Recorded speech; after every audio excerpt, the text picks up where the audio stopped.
Bonjour, ici Dorothée Méfaux. Je suis donc l'animatrice, productrice de l'émission La Tulus. Je suis aujourd'hui à une terrasse de café en plein Ouaga. Voilà, donc je vais... Vous savez qu'en ce moment, je suis en train de chercher les plus grandes plumes du Burkina Faso, les écrivains qui marquent et qui ont marqué leur temps, des écrivains qui ont beaucoup de choses à dire, des écrivains qui sont plus ou moins... qui ne sont pas mis en lumière depuis un certain temps au Burkina Faso, et donc la Tulus, c'est l'occasion justement de les inviter sur le plateau et de les faire parler sur différentes thématiques. Et mon prochain invité, après avoir vu Maître Passeré Titinga Frédéric Passeré, qui sera mon invité d'honneur à la Tulus, je vais inviter Jean-Baptiste Ntama, qui est un grand diplomate, qui a pas mal bougé en Afrique et qui a œuvré dans de grandes institutions, dans des ministères comme les Affaires étrangères, et qui justement s'est présenté aux élections présidentielles 2015 ici au Faso, et qui sort un livre, un nouveau leadership africain par-dessus la barre haute. Donc je vous montre le livre. Si on le voit bien, voilà, Jean-Baptiste Ntama, un nouveau leadership africain par-dessus la barre haute, aux éditions L'Harmattan. Donc voilà, je l'ai lu en 2 jours, il y a à peu près, c'est un beau petit pavé, il y a à peu près 300 pages. C'est un très très beau livre, très intéressant, qui parle justement de l'Afrique, des maux de l'Afrique, hein, MAUX, les tares et les cancers qui minent et gangrènent l'Afrique depuis des siècles.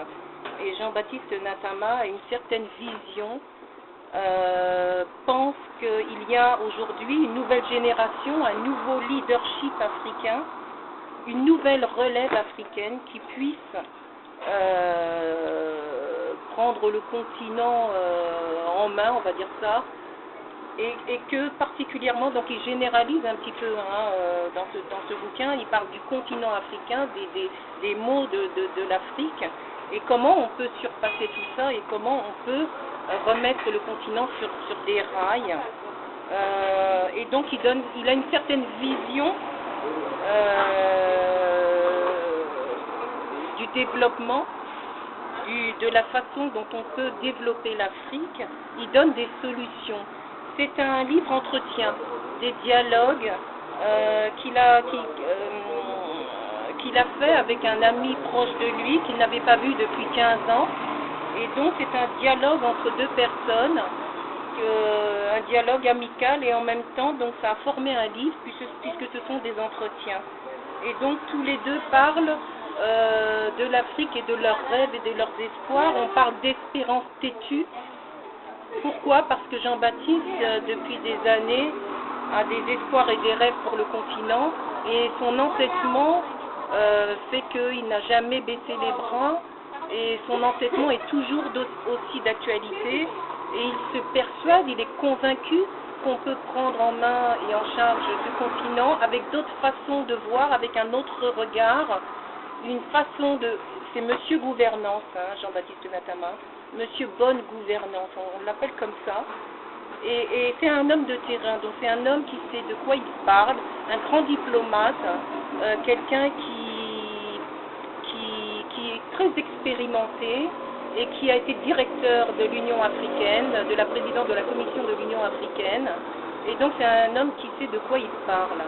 Et j'ai lu ce livre et c'est très très intéressant, on apprend beaucoup de choses sur ce qui s'est passé depuis des siècles en Afrique, pourquoi on n'a pas réussi à développer l'Afrique, pourquoi on n'a pas utilisé la bonne tactique et les bons procédés, et la mauvaise gouvernance pendant des siècles en Afrique a fait que l'Afrique n'a jamais plus se développé comme il se doit.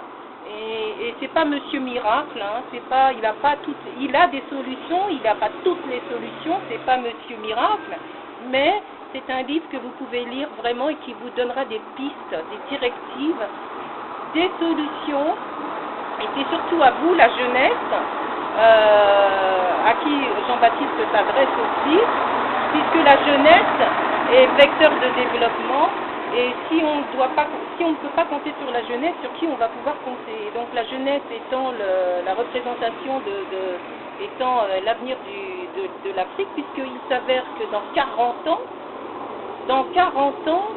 la jeunesse représentera 40% de la population mondiale, ce qui veut dire que l'Afrique demain sera africain en fait.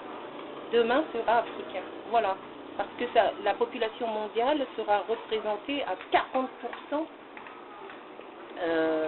la jeunesse, voilà, représentera vraiment une population avec une forte densité démographique.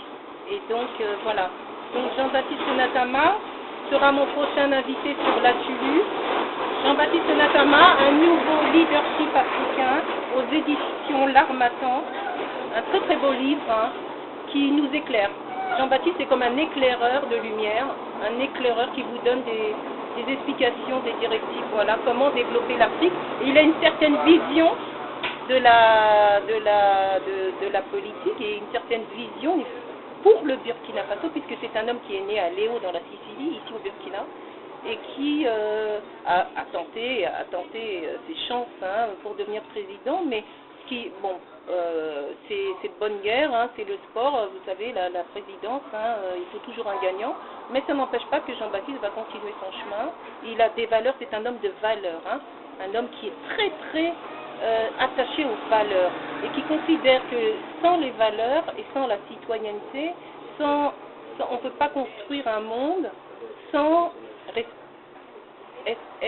respecter les valeurs fondamentales, les valeurs morales, les valeurs éducatives, les valeurs sociales, les valeurs ancestrales.